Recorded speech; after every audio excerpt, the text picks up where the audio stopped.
So this past 4 days, Thursday, Friday, Saturday, we had the, and Sunday, but we had the Metropolitan Machado affiliate event. There was like, I don't know, maybe 400 people.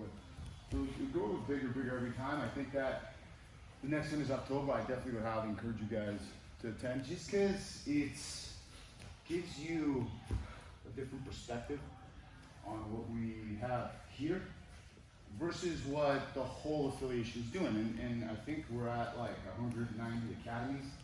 So if you look at an average of maybe 100 students per academy, you talk about 19,000 or so, close to 20,000 students. So a good 400 or 500 come in and you can train with everybody. Everybody's very nice. It's not like a tournament where everybody's going to the death, but you know, you see certain students want to show what they've been doing.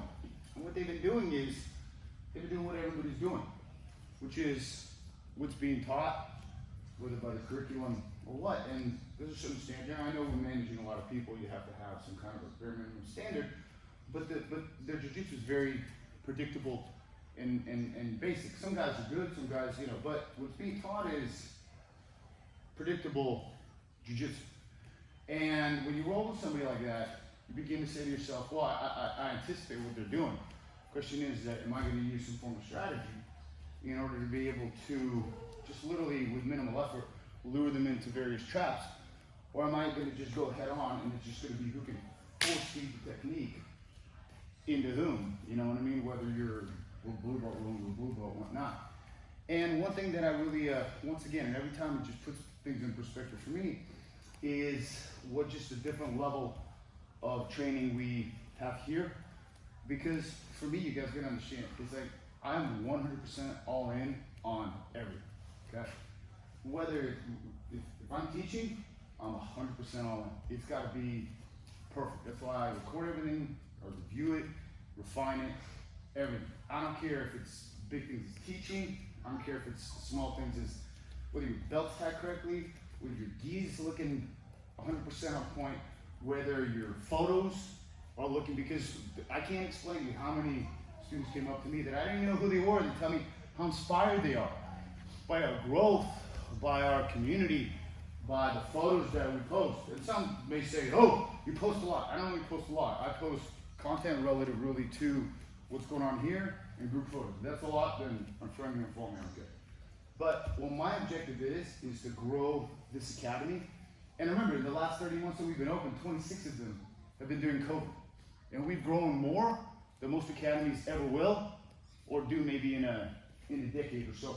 And to that, I'm really truly grateful to you guys all for being, you know, here, many of you from the very beginning, others that have come on board.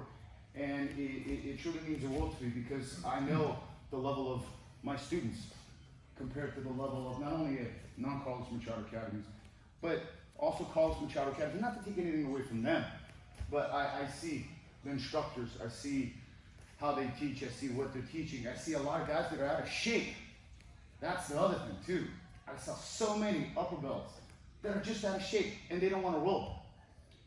They don't want to roll because they know that they can't last. I had to test brown belts and black belts and purple belts and all these over and over and over and over again from like 7 a.m. for like an hour straight, and then another, you know, and it's like, and then teach the blue belts and then seminar and all that kind of stuff. And I see these guys sitting around and they don't want to roll, but the belts, stripes, like they just got it out of the patch.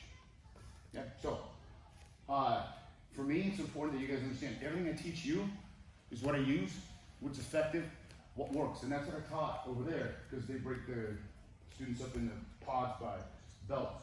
So this year I have the blue belt, and it's easier to teach blue belts than white belts. But what I taught them was what works and what I use, and I will only teach you guys what I use because I know what I use works. I'm not going to teach you theory that I just have to teach you, and then you're going to be forced to fail at it, because I know in reality it's just not going to work.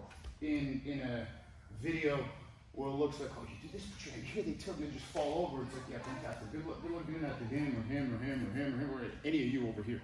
Okay? And I want to make sure that you guys are getting the jiu-jitsu that works. And for everybody, especially a white belt, the most important thing, biggest advice I can give you, nobody gave me, be hard to submit. If you are hard to submit, at white belt. You cannot even imagine what kind of tremendous asset this is to your offense if you are hard to submit. The big reason why submissions fail is because you let go because you're afraid to go to that position because you know that, oh man, I'm going to get submitted. You got to be hard to submit. I don't care if you're white, especially white. That's your primary focus. It's not about who you can submit a white. It's about not being submitted. It's about having Webb maybe getting to submit you 5 times in a row, and then maybe a couple months later, maybe 3 times. That's a huge improvement. Maybe after a year, maybe he'll catch you once, twice. You know, he's doing his part, but you're, let's say now you or whoever, you're making it better. Like I roll with Milos, and even though I'm not like going like full force and I'm just trying to catch him technically, it's very hard to submit. He sees the lapels coming, he sees all this kind of stuff, and it's impressive. That's really what I look for. Hard to submit. Why do these guys, they have no idea even how to defend basic stuff? On top, they're like going spastic and all this kind of stuff, kicking me in the face and all that, which is, you know, a whole other issue. But they don't even understand what's coming from where, because they're so hyper-focused on kind of what they want to do, and you can see it, just that there's holes. Here, there's no holes. And a big part is because this side forges this side. Not maybe you two are kind of more in the middle, but when there's more white belts here. And then what the lower belts do is it helps the upper belts refine technique. So it's this reciprocated benefit. And I definitely want to acknowledge Milos with his second degree.